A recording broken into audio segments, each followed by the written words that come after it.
We gaan naar Luke, een precieze zin naar feestvereniging De Druppeltjes. Na vorig jaar de eerste prins te hebben gehad, is het nu tijd voor een prinses. En die staat hier neer van mij, Joelle de eerste. Hallo Joelle. Hi Rob. Hallo, welkom. En proficiat natuurlijk. Dank u. Wie voelt het? Een prinses te mogen zijn van De Druppeltjes? Hartstikke fijn. Ja, echt super chic. Ja. Neem eens mij naar het moment dat ze gevraagd werd. Nou, dit was 22 augustus. Dat was de dag na de verjaardag van mijn vriend. Dus mijn zuster kan me al zitten appen heel de week. Van, goh, moeten we langskomen? Want Sam, ik, Hanneke en Olaf willen... Ja, we zijn met de boerenbroelof bezig. En we willen dan een paar hoeden voor laten maken. Kistig dat. Moeten we langskomen? Dus ja, prima, kom maar langs. Dus ik zo tegen mijn Rick van, nou Rick, die gewoon dicht gewoon vragen. Want wat voor onzin is dit gewoon? Waarom komen die anders? Nee, een schatje. Dus toen kwamen ze langs en Sam deed net allemaal foto's kijken van allemaal hoeden, van de boerenbroelof en zo. En vroeg of ik dat kost maken en zo. Maar ik zeg, ja, dat kennen we al. En misschien zo en misschien zo. En op een gegeven moment leert er een foto zien van een prinses met een meertje met een steek op. En toen vroeg er van, ja, kist ze dit ook? En ik denk, nee, dat is echt super moeilijk. Wie modigt dat ken ik helemaal nog niet. Dat heb ik helemaal nog niet geleerd en zo.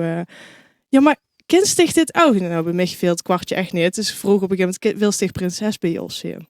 Ja, en toen... een goede acteur is Sam, hè? Ja, fantastisch. Ja. Dat wordt voor...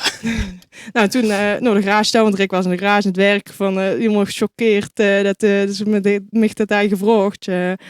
Dus ja, toen hebben we even overlacht. En toen eigenlijk in mijn kop eigenlijk al, ja, maar... Ja, want wat gebeurt er op zo'n moment? Want ja, we kunnen nooit in zijn kop kijken, zeg ik altijd. Maar er gebeurt op zo'n moment natuurlijk iets. Ja, echt gewoon overweldigd met... Ja, dat kind toch niet. En wow, wat gaaf. En dat heb ik altijd al geweten. Want ja, op de basisschool had je natuurlijk de zweelhoeren. Toen had je alleen maar jeugdprinsen en prinsessen. En ja, dat hoorde je toen heel geer. Maar ja, want als je dan groot was, kost het niet meer op leuke. En ja, zo doen je. Dus, dat is echt wel een stille jeugddroom van mij geweest. Dat je dat echt wel uit zou je willen. Ja, dus, dat dan uiteindelijk zoveel jaren later toch iets mag komen. Ja, gelukkig. Dat het ook dat er een vereniging zoiets is dat ze ook vrouwen vragen. Ja, je ziet het gelukkig ook op steeds meer plekken hè, dat het gebeurt. Dus dat is natuurlijk alleen maar goed en een schone mix daarvan uit. Maar lang nadenken zal het niet zijn geweest. Nee, ik ben 2 dagen recent teruggebeld met mijn antwoord. Ja, maar dan komt natuurlijk het hele traject, hè, want ik heb ze al over augustus dat ze gevraagd is. Hè. Dan komt er nog natuurlijk dat moment ook van uitroeping. Wie beleeft ze zo'n moment?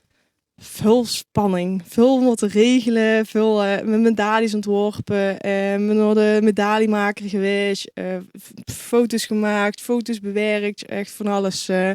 Gedacht over de sketch, echt, je moet je over alles nadenken, wem dat je vraagt als adjudant en zo. Dus dat was wel echt... maar uiteindelijk is het allemaal gelukt. Ja. Maar daar hebben ze denk ik ook, we gaan een goede hulp bij gehad. Ja, raketten en alles met gedacht. En weeg mijn adjudant haaien. Ja, toen was het helemaal een goed vier aan de vergadertafel. Elke keer allemaal bosvruchten tieren. Ik moet even lachen naar Jessica. Nou, je weet je er hoe over gaat. Ja. Codewoord. Oké, dat is hartstikke goed. Neem eens even mij naar de uitroeping. Want dat is natuurlijk ook best wel een... toch een momentje. Laten we eerlijk zijn. Ja, het was 4 januari, maar ik was al vanaf de tweede was ik ziek. En op een 4e werd ik maar net beter. En ik denk, en de zenuwen die kwamen natuurlijk door de dag heen, werden ze steeds groter. En op een gegeven moment voelde ik me zo belabberd. En ik zoek er volgens mij gewoon niet uit, want mijn vriend zegt... Nou moest ik niet even de temperatuur gaan meten. Dus ik zeg, ja, oké dan, als je dat weet. Maar je moet wel eigenlijk gewoon even rusten. We doen het. 39 graden koorts. Op naar de moesdiek. En achter in de zaal gaan staan. Met mijn tasje. Eigenlijk dan mijn cape en mijn masker in en zo. Mijn blouse had ik al onder mijn trui aan. En omgekleed in een klein ruimtje. En samen met een van mijn adjudanten die echt metgenomen, want ik voelde me toch echt niet lekker. Dus ik moest even wat omhalen. Ja, dus zodoende heb ik me samen met haar omgekleed. En toen zijn we nog een heel schoon sketch van Danny, Maaike en Laurens zijn we nog, toen zijn we nog veel gewoon naar het filmpje van Jessica. Hoe fijn je die microfoon weer hebben kunnen leren. Nou, wat fijn, we sturen wel een factuurtje. Is goed, kun je Nee, goed, natuurlijk niet. Geen probleem.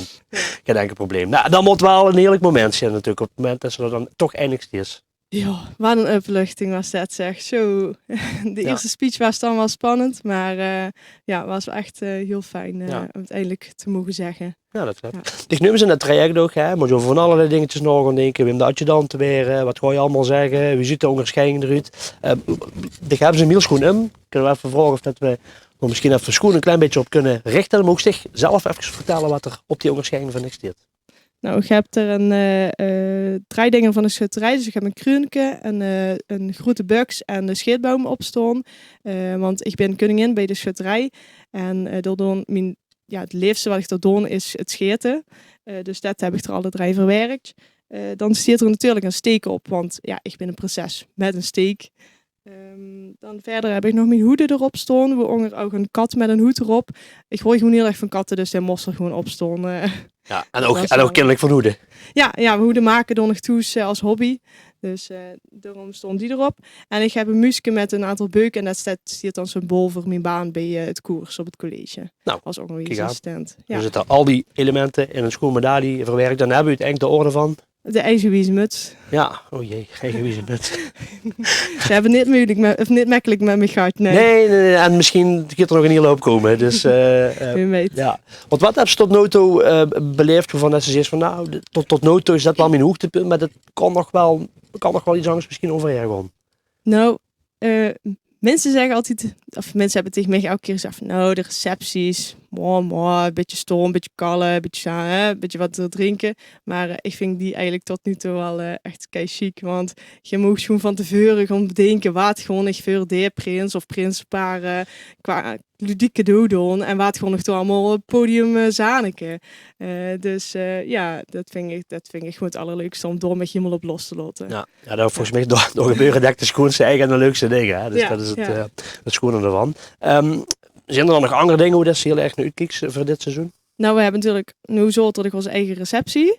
Maar we hebben ook nog de optocht. En we begonnen op een super gave bus van Kuperston viersten met z'n allen. Dus dat liep nog echt super gaaf. Ja, ik denk dat ik de chauffeur ken. Ik zal hem waarschuwen. Dat is goed, doet het maar. Gewoon zeker in ieder geval doen.